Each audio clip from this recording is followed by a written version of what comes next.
Bom dia. Bom dia. Graça e paz da parte de Cristo Jesus, o nosso Senhor. Quando nós declaramos bom dia, é para dizer que ainda que a tua noite tenha sido sombria, o Senhor tem um dia excelente para você. O Senhor tem um dia de vitória. O Senhor tem um dia de graça, de favor não merecido.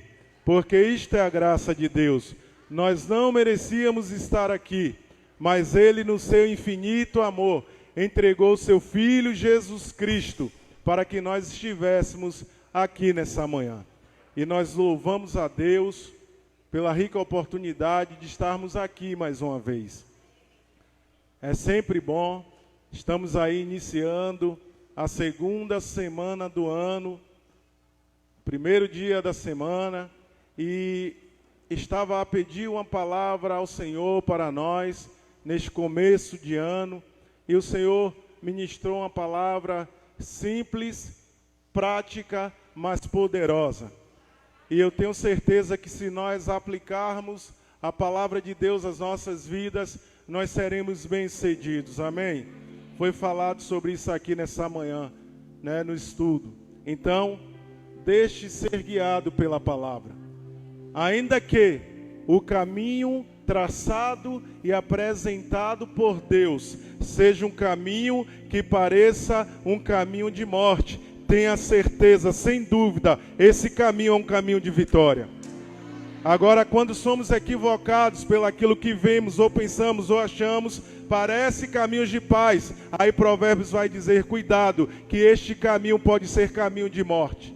Pode ser um caminho sem volta. Pode ser um caminho sem retorno, mas nessa manhã eu venho aqui para profetizar que Deus tem caminhos de vitória e de paz para as nossas vidas. Amém? Eu gostaria de saber se tem algum visitante nos visitando nessa manhã. Eu gostaria de te conhecer. Há algum visitante? Dê um sinal com sua mão. Já temos ali um senhor. Como é o nome do senhor? Ailton. Tem mais alguém? Noemi, Joyce, perdão, Joyce, essa máscara abusa a gente. Ailton, Joyce, Rafaela, essa máscara abusa, irmão, mas faz parte do processo. Essa máscara tem servido muitas das vezes até para nos frear de falar. A gente pensa em falar e Jesus diz, A gente olha para a máscara, é o Senhor nos direcionando e nos freando para nós entendermos a vontade de Deus, que é boa, perfeita e agradável. E o que é que a igreja vai dizer para os nossos irmãos que nos visitam nessa manhã?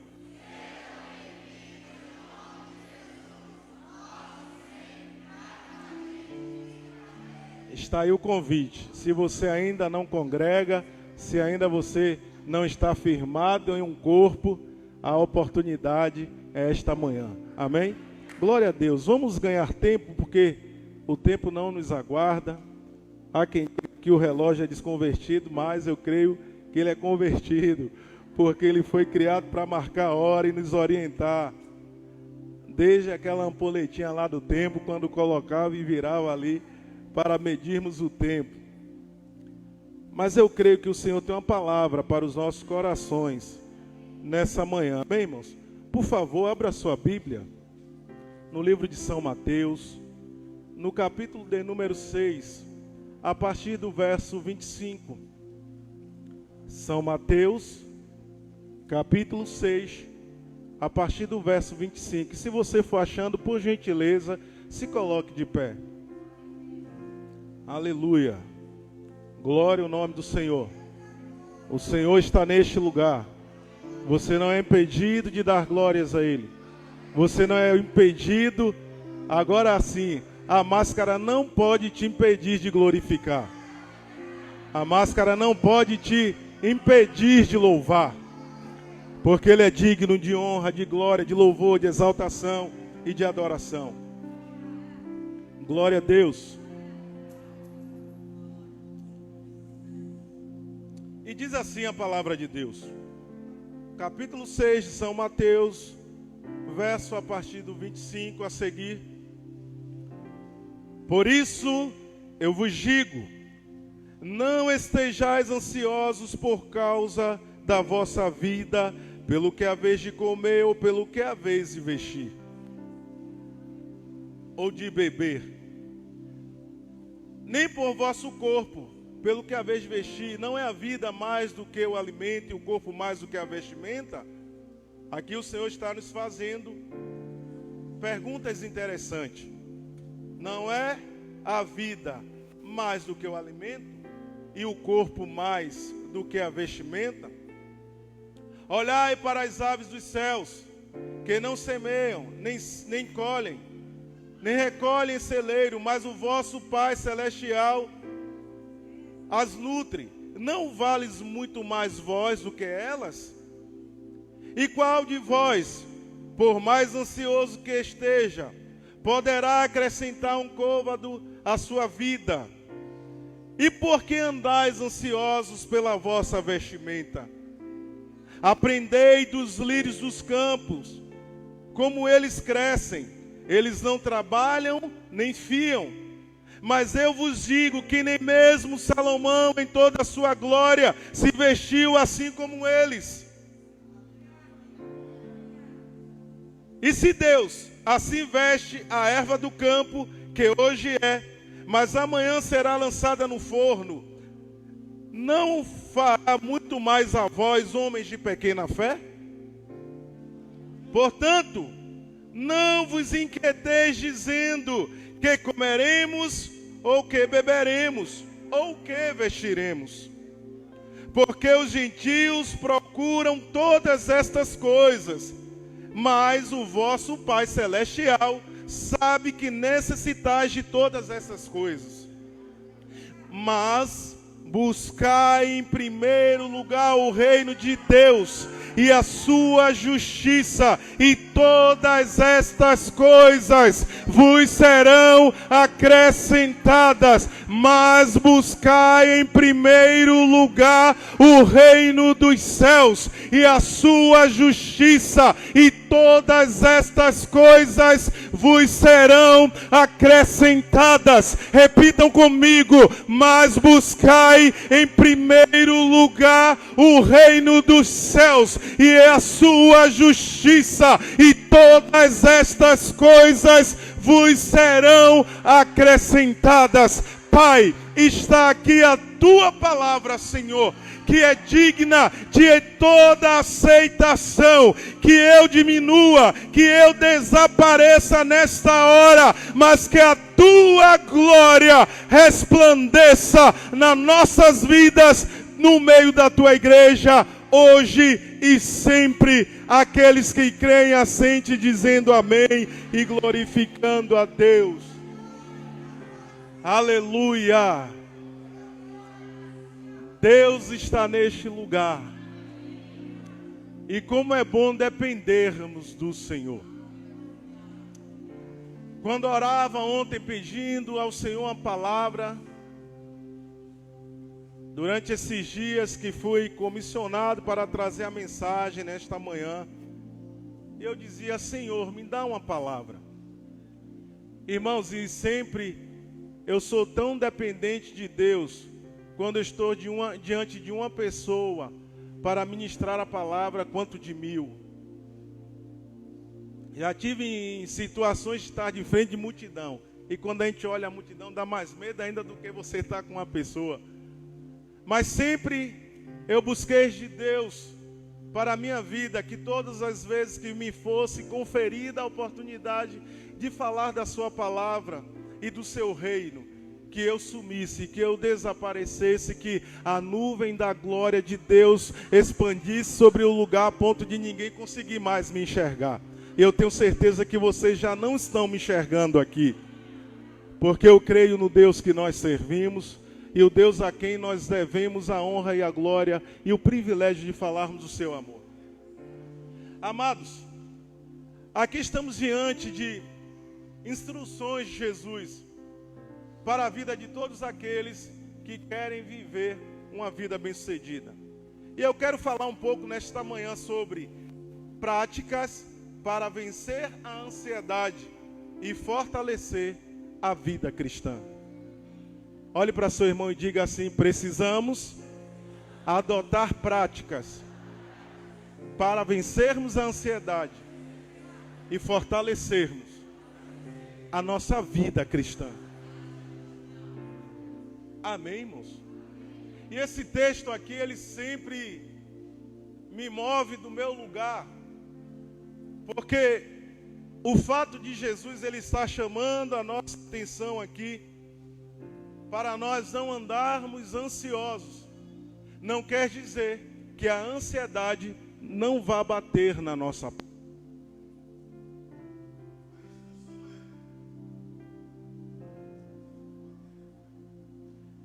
A instrução é: por isso vos digo, não estejais ansiosos por causa da vossa vida, pelo que haveis de comer, ou pelo que haveis de vestir, de beber, nem por vosso corpo pelo que haveis de vestir.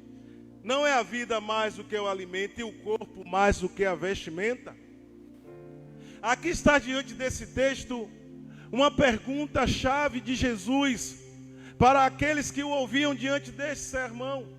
Porque toda a pregação de Cristo, toda a palavra grifada em vermelho na Bíblia são palavras de Jesus. E quando são palavras de Jesus, são instruções, ensinamentos.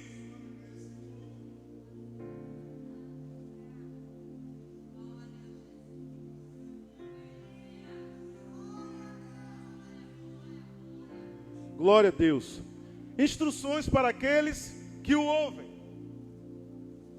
E dentro dessas instruções nós precisamos estar atentos e com os nossos ouvidos aguçados a entender o que é que o Senhor está querendo nos ensinar.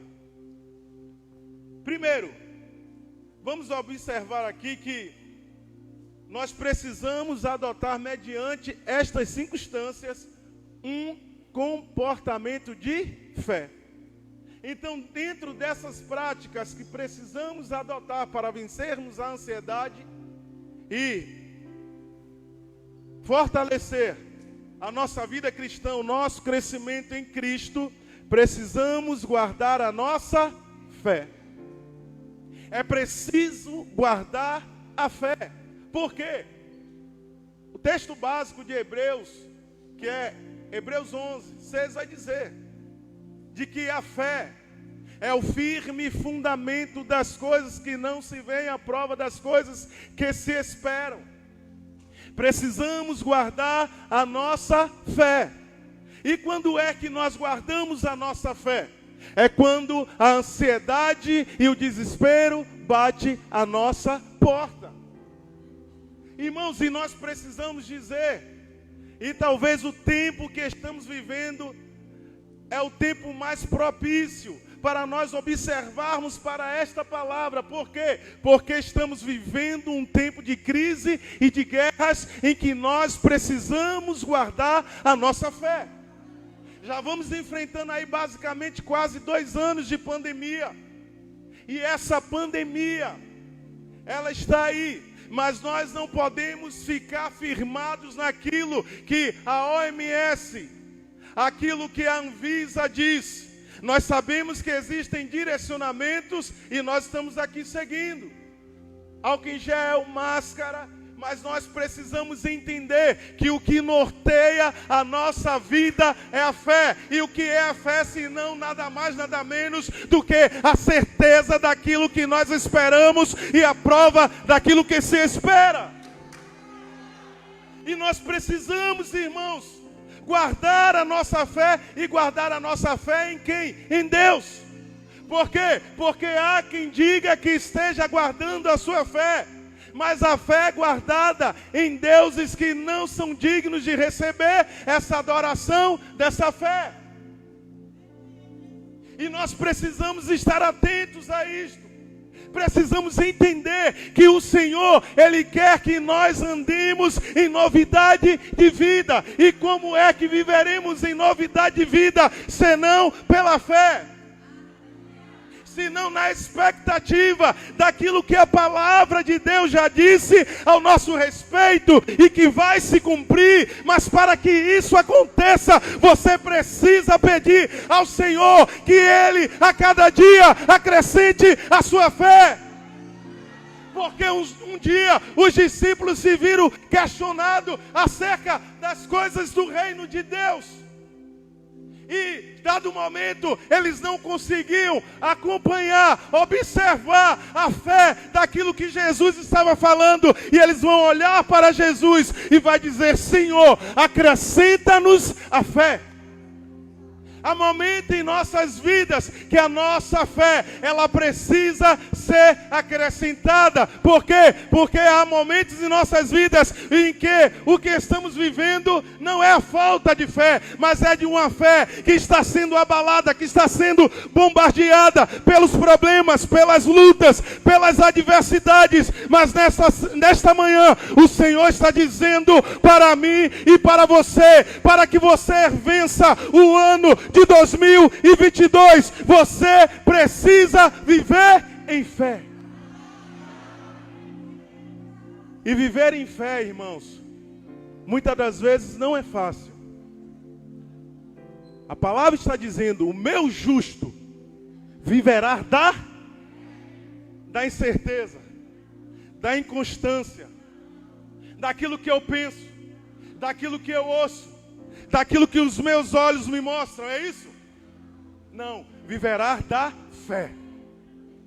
E fé, muitas das vezes, para vivermos em fé, andarmos em fé, teremos que andar e na contramão daquilo que os nossos olhos estão vendo, do que o nosso ouvido está ouvindo, daquilo que o nosso coração está muitas das vezes crendo. Precisamos, irmãos. Tivemos 6 dias aqui poderosos. Algo interessante que nós vamos observar no último dia. O pastor Emerson falou uma frase interessante. Muitas das vezes estarmos aqui sendo enxertado em nós a fé, é fácil de nós vivermos, é fácil nós vibrarmos, é fácil nós levantarmos, glorificarmos, crer e nos mover com aquela palavra que está sendo liberada sobre as nossas vidas. Mas sabe o que é que você precisa entender nessa manhã? É que Deus, Ele quer que você rompa em fé na sua casa, no seu trabalho, na sua escola, na sua faculdade, quando aquilo que está à sua volta volta dizer que não tem jeito, que você não vai conseguir, que você não vai vencer. Ei, aí está um campo fértil de Deus para você exercer a sua fé e viver o milagre de Deus na sua vida. Aleluia! Glória a Deus! É preciso que vivamos em fé. Guarde a sua fé naquele que é poderoso para fazer não apenas o que você entende que Deus ele pode curar a dor de cabeça, mas não cremos muitas das vezes que Deus é poderoso para curar um câncer. Cremos que Deus ele pode ajeitar uma coluna que está ali funcionando ainda mesmo com dor, mas não cremos que Deus tem o poder restaurador de levantar da sepultura até mesmo aquele que está morto. E por que eu digo isso, irmãos? E estas tem sido já a minha oração ao longo desses anos, e principalmente esse tempo de pandemia, irmãos. Orado, pedido ao Senhor que me acrescente a fé e me dê ousadia e autoridade para declarar cura àqueles que estão enfermos. Precisamos disso. A Bíblia vai dizer que o mundo está esperando as manifestações do Filho de Deus. E sabe quando é que manifestamos Deus ao mundo? Quando nós refletimos aquilo que Cristo pode fazer na vida daqueles que creem. Eu tenho algumas experiências de fé, irmãos, que o Senhor já me deu a oportunidade de ver surdo ouvir, mudo falar, cego enxergar, paralítico andar, câncer ser expelido. Eu já tive essa oportunidade. E um dia eu questionando ao Senhor, eu perguntei, mas Senhor, dos milagres que eu já vi, nunca mais vi um desses milagres. Senhor, o que é que está acontecendo? E sabe qual foi a resposta de Deus para mim? Ei, eu continuo o mesmo, eu continuo operando os mesmos milagres. Se não está acontecendo, ei, a culpa não está em Deus, a culpa está em mim e está em você. Aleluia. Obrigado, meu irmão. A culpa não está em Deus. Uma certa feita eu fui pregar em Brasília. Cheguei para pregar em um culto de jovem à noite. E retornava, pregava na manhã e retornava. Já saí da igreja para o aeroporto. E quando eu terminei de pregar no sábado à noite, a irmã Eliette, a secretária da igreja que nós havíamos ido ministrar, ela disse, pastor, tem uma esposa de um pastor que eu gostaria que o senhor orasse. Ela está em câncer, em estado terminal. Uma igreja grande em Brasília, em que grandes homens de Deus, aí de renome, se assim pode se dizer, ia nessa igreja. E quando eu soube onde era a igreja, eu fiquei meio acanhado. Eu digo, mas Senhor, eu vou fazer o que lá? Fulano vai lá, ciclano vai lá. Homens que são poderosamente usados por Deus. E essa mulher está num estado terminal, eu vou fazer o que lá, Senhor? E aí a gente logo começa a limitar Deus diante da nossa vida, irmãos. Começamos a pegar a Deus e a colocar numa caixinha de sapato, como se Deus fosse um ser limitado. E aí eu questionando ali a Deus, Deus disse, vá. Eu disse, irmã, tudo bem. Se o Senhor mandar, Ele garante. É para orarmos pela essa irmã? Vamos orar, vamos orar. E fomos à casa daquela irmã, daquele pastor. Eu ia chegando, o pastor estava de saída. E aí eu comecei aquela oração sem guardar a fé. Aquela oração que eu estava pegando já a irmã, por saber que o estado que ela estava ali era um estado terminal. E aí eu comecei a orar, ó Senhor, ajuda a tua filha, fortalece ela, cobre do teu sangue. A oração era mais ou menos basicamente isso, bota ela no caixão, bonitinho, com as flores certinhas como é necessário para alguém que morreu. De verdade, irmãos.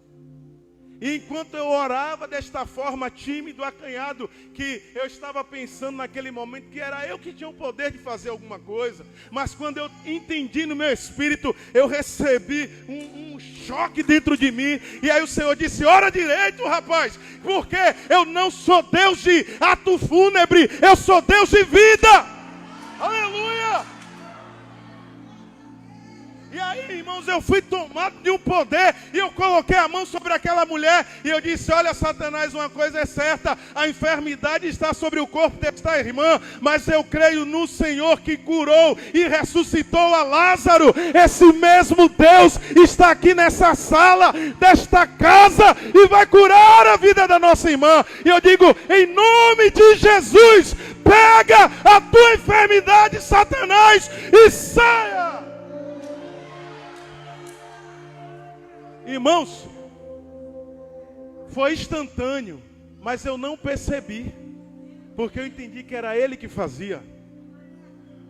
E aquela irmã, quando nós recebemos ela já estava sentada em um sofá que alguém tinha carregado e botou ela ali porque ela já não conseguia nem mais andar. E quando eu orei, terminamos a oração, disse: agora podemos ir. E quando nós fomos saindo, já quem foi abrir a porta, irmãos? A irmã Eliana. Era até o nome da irmã, a irmã Eliana. Ela levantou, foi lá, abriu a porta e disse: pastor, muito obrigado. Eu já estou me sentindo bem, que eu não podia nem levantar mais. Ela estava só o couro e o osso, como diz. E aí, vim embora, voltei para Salvador, me esqueci, orei, esqueci. E eu estou ministrando aqui em um acampamento da nossa igreja. Na época, avivamento profético. E o irmão vem de lá, que tinha ido pregar também nessa mesma igreja, me volta com uma carta. E eu estou num púlpito, como assim, um domingo de manhã, para ministrar de acampamento da igreja de carnaval. E aí o irmão disse: pastor, eu trouxe essa carta de Brasília. E eu nem de Brasília. Antes de começar a ministrar, eu digo: peraí, só um momento, irmãos. Eu abri a carta e comecei a ler. A irmã Eliana glorificando a Deus, dizendo: pastor, desde o dia que o senhor orou por mim, isso 2 anos depois, irmãos, o médico disse que ela não passaria nem daquele mês. Ela disse: o senhor orou por mim e Jesus me curou. Aplauda Jesus, porque ele merece. É Jesus quem faz, mas nós precisamos guardar a nossa fé. Guarda a tua fé em Deus, porque é Ele que opera em vós, tanto querer como efetuar, segundo a sua boa vontade.